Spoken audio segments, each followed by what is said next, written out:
कि इस प्रकृति में 9 ऊर्जाएं हैं। जो 9वीं ऊर्जा है सिद्धिदात्री, इस पर चिंतन करेंगे। तो सिद्धिदात्री 9वीं ऊर्जा है और ये सबको कमांड करती है। सभी जो है 8 ऊर्जाएं इसके निर्देश पर काम करती है।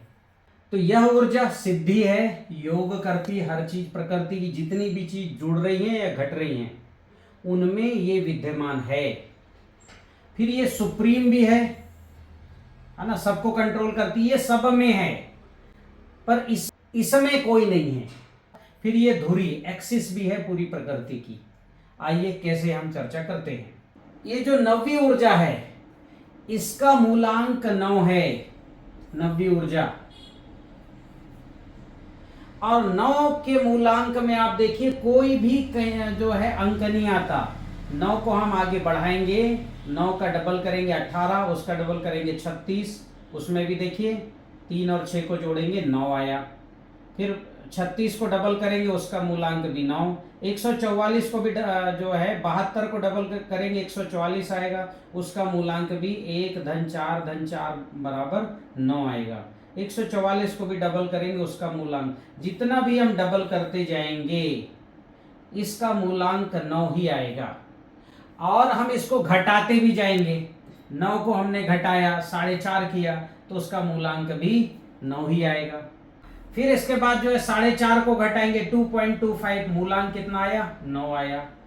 फिर इसको और घटाएंगे तो भी 1 धन 2 धन 5 कितना हुआ 5 2 7 8 और 1 9, 9 ही मूलांक आया। फिर इसको और घटाएंगे, आधा करेंगे तो इनका मूलांक भी 9 ही आएगा।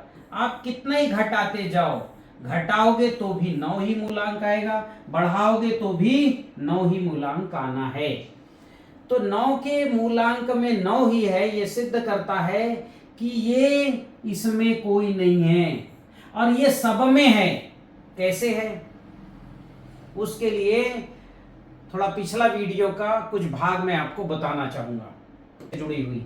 तो ये जो ऊर्जाएं हैं 1 2 4 8 7 5 1, ये ऊर्जाएं ने प्रकृति का निर्माण किया है।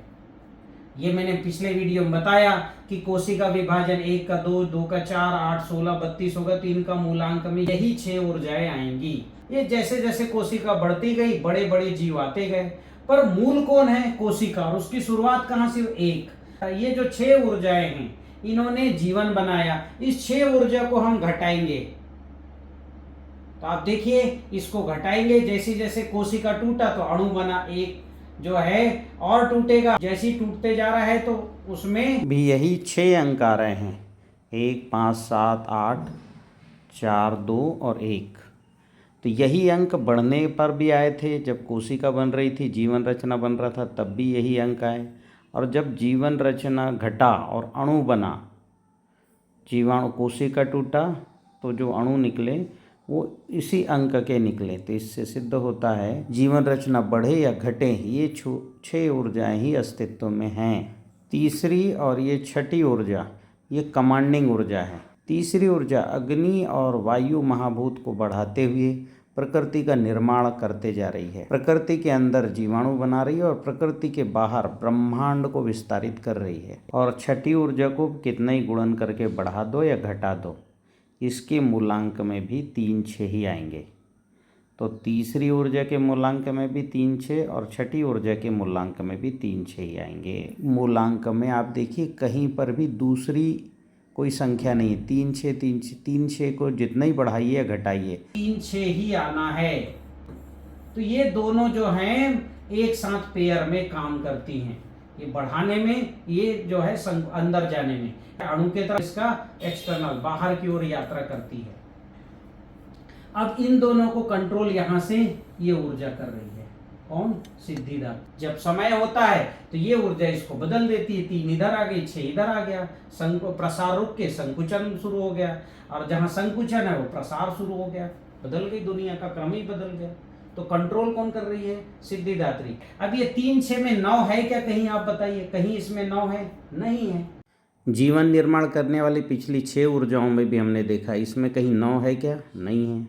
सिद्धिदात्री विश्व की धुरी कैसे है समझिए। पूरा विश्व गोल है जिसका डायमीटर 360 यानी इसका मूलांक 3 धन 6 बराबर 9 ही आएगा। अणु हो या जीवाणु बनाने वाली कोशिका सब गोलाकार में, सबका मूलांक 9 है, यानी नवीं ऊर्जा सब में है। अब इस गोलाकार को जितना तोड़ो, 2 भाग करेंगे 180 डिग्री, 1 धन 8 धन 0 बराबर मूलांक 9 ही आया। फिर इसको 4 भाग में तोड़ दो, 90 डिग्री मूलांक 9।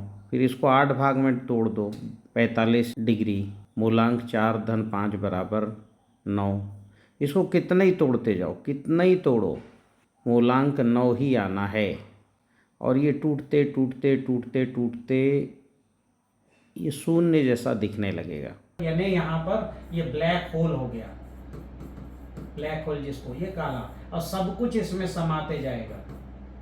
अब ये जो है ये शून्य भी है, ब्लैक होल भी है, तो ये जो है इसको सिद्ध कैसे करोगे कि ये शून्य है? तो आप देखिए 9 और 0 ये स्थानांतरित करो उनको, जैसे 292 इसका डिजिटल रूट देखिए, 2 9 और 2 आया 13, 13 को और हम जोड़ेंगे 1 धन 3 आएगा 4, डिजिटल रूट क्या हुआ 4। अब हमने 9 के जगह क्या कर दिया, 0 लिख दिया, है ना। 9 के जगह क्या लिख दिया, 0, तो 2 धन 0 धन 2 डिजिटल रूट 4। कोई भी अंक ले लो, ये हमने बड़ा अंक लिया 5 3 9 4 2, इसका जो आया 23, 23 को हम जिसका डिजिटल रूट निकालेंगे, मूलांक निकालेंगे, तो आया 3 धन 2 5। अब हमने ये 9 के जगह रिप्लेस इसको 0 कर दिया, तो इसका आया 14 डिजिटल रूट, और 14 का 4 1 धन 4 5। तो अभी देखिए 0 या 9 लिख दो या 0 लिख दो, मूलांक ऊर्जा उतना ही आएगा। इससे सिद्ध होता है कि जहां गणित में जहां 9 आता है वहां 0 लिख दो तो मूलांक समान ही आएगा। मतलब ये जो सिद्धिदात्री है ये 0 भी है और पूर्ण 9 भी है, पूर्णांक भी है, क्योंकि 9 के पूर्णांक में 9 ही आता है, तो ये पूर्णांक भी है और ये 0 भी है।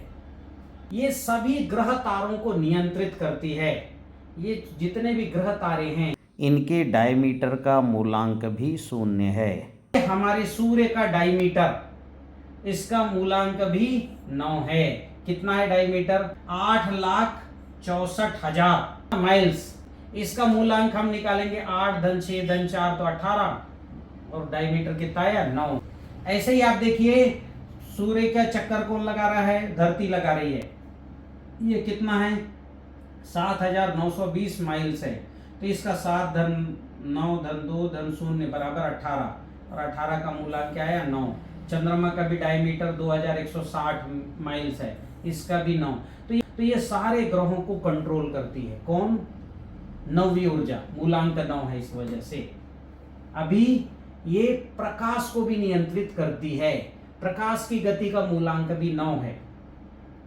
जैसे प्रकाश की गति कितनी है, तो इकाई दहाई सैकड़ा हजार 10,000 लाख, 1,86,222 एम्पियर्स, ये जो है एम्पियर्स प्रकाश की गति का गणना है। तो इसको आप जब इसका मूलांक निकालोगे तो 27 आएगा, फिर 27 का मूलांक निकालोगे तो ये 9 आ गया। तो ये जो है प्रकाश को भी नियंत्रित करती है। फिर देखिए ये समय को भी नियंत्रित करती है। एक दिन का सेकंड जो है 86,400, उसका मूलांक है ना ये 18, और 18 का ये 9, तो 9 आया। फिर एक दिन का मिनट तो 1440 मिनट होते एक दिन में, उसका मूलांक निकालोगे तो 9 दिन। और फिर एक वर्ष का मिनट हम देखेंगे तो 5,25,600 मिनट्स आएंगे, और इसका मूलांक भी आया 9। ये सिद्ध करता है कि समय को भी नौवीं ऊर्जा कंट्रोल करती है। सिद्धिदात्री ऊर्जा समय को भी नियंत्रित करती है, इससे सिद्ध होता है। अब सुप्रीम ऊर्जा है, ये मैंने आपको बता दिया कि नौवीं ऊर्जा यहां से तीसरी और छठी ऊर्जा के माध्यम से बाकी 6 ऊर्जाओं को कंट्रोल करती है। अभी आप देखिए ये जो प्रकृति बनी है प्रोटॉन और न्यूट्रॉन के योग जोड़े से, जैसे एक प्रोटॉन एक इलेक्ट्रॉन चक्कर लगाए तो हाइड्रोजन है और इससे सूर्य बना, पर सूर्य के अंदर जो परमाणु विखंडन और संयोजन दोनों प्रक्रिया हो रही है, तो उससे क्या हो रहा है, प्रोटॉन न्यूट्रॉन के जोड़े बनते चले गए। 2 प्रोटॉन 2 न्यूट्रॉन और 2 इलेक्ट्रॉन जब चक्कर लगा रहे हैं तो उसको बोला गया हीलियम। 3 के जोड़े बने तो लिथियम, 4 के जोड़े बने तो बेरिलियम, 5 के बोरान, 6 के कार्बन, 7 का नाइट्रोजन, 8 का ऑक्सीजन, 79 का गोल्ड बना। तो ऐसे जो है जितने जोड़े बढ़ते गए उतने परमाणु। तो कितने परमाणु, 108 परमाणु अभी तक हमारे पूर्वज ने कहा। आधुनिक विज्ञान 118 की बात करता है। कुछ जो है कृत्रिम तरीके से कुछ और परमाणुओं की रचना आधुनिक विज्ञान ने की है। अब परमाणु किससे बना, तो 3 क्वार्क, 1 2 3, और इस तरह से जब क्वार्क होंगे तो ये है प्रोटॉन। न्यूट्रॉन में क्या है, 2 जो है अप क्वार्क, नीचे एक अपर, नीचे एक क्वार्क। तो ऐसे 3 क्वार्क हो गए तो ये बन गया न्यूट्रॉन। दोनों इस तरह से हैं, दोनों को जब मिला दिया जाएगा तो, और ये चक्कर लगा रहे हैं, 2 इलेक्ट्रॉन चक्कर लगा रहे हैं, ये बन गया हीलियम। तो प्रोटॉन यानी पुरुष, न्यूट्रॉन यानी प्रकृति। तो पुरुष तत्व शंकर, विष्णु तत्व प्रकृति यानी प्रकृति का, किसकी नाभि, ब्रह्मा जी उत्पन्न हुए तो विष्णु जी की नाभि से। और नाभि से कौन जुड़ा होता है, बच्चा जुड़ा होता है। जब माँ के गर्भ में बच्चा होता है तो नाभि से ही भोजन लेता है। तो ये नाभि से ब्रह्मा जी, बांधने वाले ब्रह्मा जी ये उत्पन्न हुए। अब आप देखिए यहाँ पर ये जो है, ये कमल की डंडी दिख रही है, नहीं दिख रही है ऐसा, और यहाँ पर ब्रह्मा जी हैं यानी इलेक्ट्रॉन है। तो प्रोटॉन, न्यूट्रॉन, इलेक्ट्रॉन, इन 3 से जो है ब्रह्मा, विष्णु और महेश, जिसको शंकर बोला गया क्योंकि कंकर एक जो है कण है ना, तो इसलिए इसको शंकर भी बोला गया।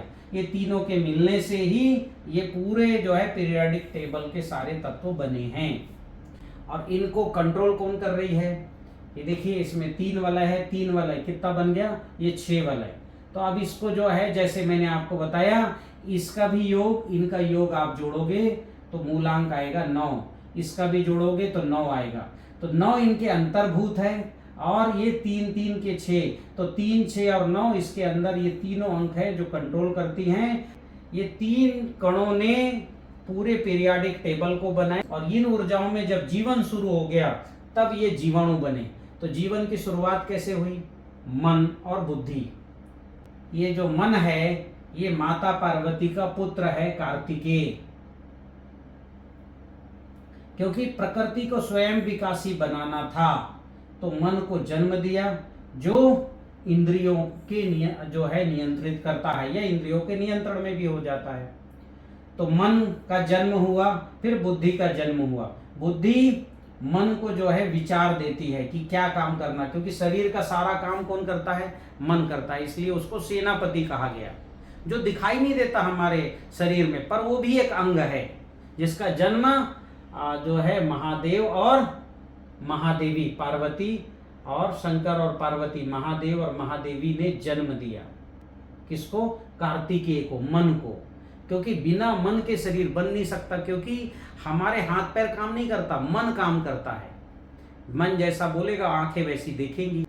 गणेश, गणेश यानी बुद्धि, तो माता पार्वती और शंकर यानी महादेव और महादेवी ने इन 2 को जन्म दिया। और फिर जो है प्रकृति की रचना कैसे हुई, प्रकृति की रचना, प्रकृति की रचना हुई, ये 5 महाभूत, भूमि गगन वायु अग्नि नीर, भूमि का भा, गगन का गा, वायु का वा, अग्नि का और नीर का ना, क्या बन गया, भगवान। ये अपरा प्रकृति है, ये परिवर्तित नहीं होगी। मनुष्य में जन्म से जितने ये तत्व हैं उतने होने चाहिए, घट जाएंगे तो दोष उत्पन्न हो जाएगा, हम बीमार हो जाएंगे।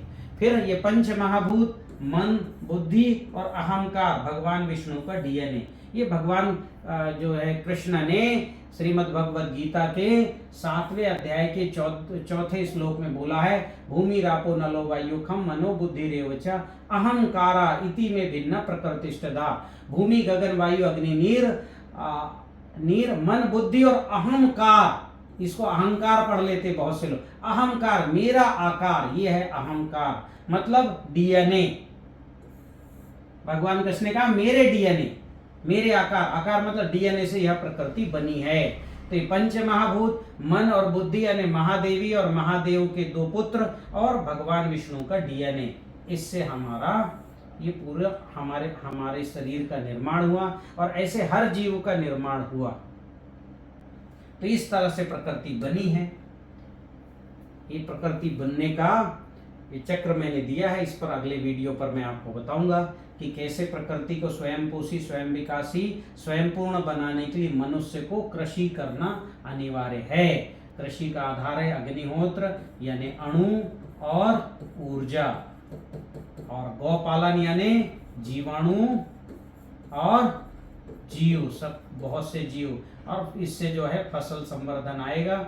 और हम जिन ऊर्जाओं से बने हैं हमको उन्हीं ऊर्जाओं को जीवन जीने के लिए चाहिए। पहली ऊर्जा शैलपुत्री, दूसरी ब्रह्मचारिणी, चंद्रघंटा, कूष्मांडा, स्कंद माता, कात्यायनी, कालरात्रि, इन्हीं ऊर्जाओं से हम बने हैं। यही ऊर्जा हमें चाहिए जीवन जीने के लिए। तो कैसे जीना है इस पर मैं पूरा जो है ऊर्जा विज्ञान दर्शन है, एक काफी लंबा वीडियो, इसको देखना है तो मेरे विशेष ज्ञान शिविर में आप जाइए और ये पूरा देखिए। एक जो है लगभग 2.5-3 घंटे का विषय है कि कैसे हम पंच महाभूतों से और मन और बुद्धि से कैसे हम जो है किस किस स्वरूप का उपयोग करके, भौतिक अभौतिक कौन से साधन और किस प्रक्रिया का उपयोग करके, किन चक्रों का उपयोग करके हम कौन सा शरीर अन्नमय, प्राणमय, मनोमय, विज्ञानमय, आनंदमय शरीर का निर्माण करेंगे, बीज कोष का निर्माण करेंगे और हम अपना जीवन पूर्ण करेंगे। इस पर विस्तार से मैंने विशेष ज्ञान शिविर में बताया है, तो कृपया वो क्रम देखिए। और मेरे 9 ऊर्जाओं का विज्ञान आपको कैसा लगा जरूर कमेंट करिए और जरूर इस पूरे पवित्र ज्ञान को शेयर कीजिए। इस ज्ञान का उपयोग करके हमने 38 फसलों में रिकॉर्ड उत्पादन प्राप्त कर लिया है। अब हम मानव जीवन शैली पर भी काम शुरू कर रहे हैं, उसकी हर मनुष्य की स्वस्थ कोशिका हो और जहर मुक्त कोशिका हो। इसलिए शुरू कर रहे हैं कि अब हमारे पास पूरे भारत में किसान हैं जो बहुत जो है बढ़िया फूड उगा रहे हैं, पंच महाभूत पूर्ण, ऑर्गेनिक से भी आगे पंच महाभूत पूर्ण भोजन वो उगा रहे हैं। ये भोजन जब खाएंगे तो प्राकृतिक तौर पर आप अच्छा होना शुरू हो जाएंगे, बिल्कुल प्राकृतिक तौर पर। यम नियम आहार विहार ये प्राकृतिक प्रक्रिया, इसी से ठीक हो जाएंगे। और बाकी जो बचेगा वो आध्यात्मिक प्रक्रिया जो है चक्रों के ध्यान से, अग्निहोत्र से, और हम इसको पूरा करके और हम जैविक परिवार बनाएंगे। एक व्यक्ति स्वस्थ ना हो, पूरा परिवार स्वस्थ हो, तो ऐसे जैविक परिवार हम बनाने जा रहे हैं। तो आप पहले खेती अच्छा करिए, हम भोजन करेंगे, अच्छा भोजन करेंगे तो अपने आप स्वस्थ हो जाएंगे। क्योंकि हम औषधि लेके कुछ समय स्वस्थ हो सकते हैं, फिर हम वही गलत खान पान करेंगे तो फिर बीमार हो जाएंगे। इसलिए मैंने मानव जीवन पर काम नहीं किया, गर्भस्थ शिशु संस्कार पर भी काम करूंगा कि अच्छे जो है जब दंपति स्वस्थ रहेंगे तो जो शिशु जैसा चाहे वैसा, क्योंकि ईश्वर वहां से केवल आत्मा एक अंश बस भेजता है, बाकी सब कुछ निर्माण तो गर्भ में होता है 96%, और गर्भ के बाहर 4% निर्माण होता है मनुष्य का। तो हम गर्भ में अच्छा निर्माण हो इसके लिए हम काम करेंगे। कृपया आप हमारा साथ दें। धन्यवाद।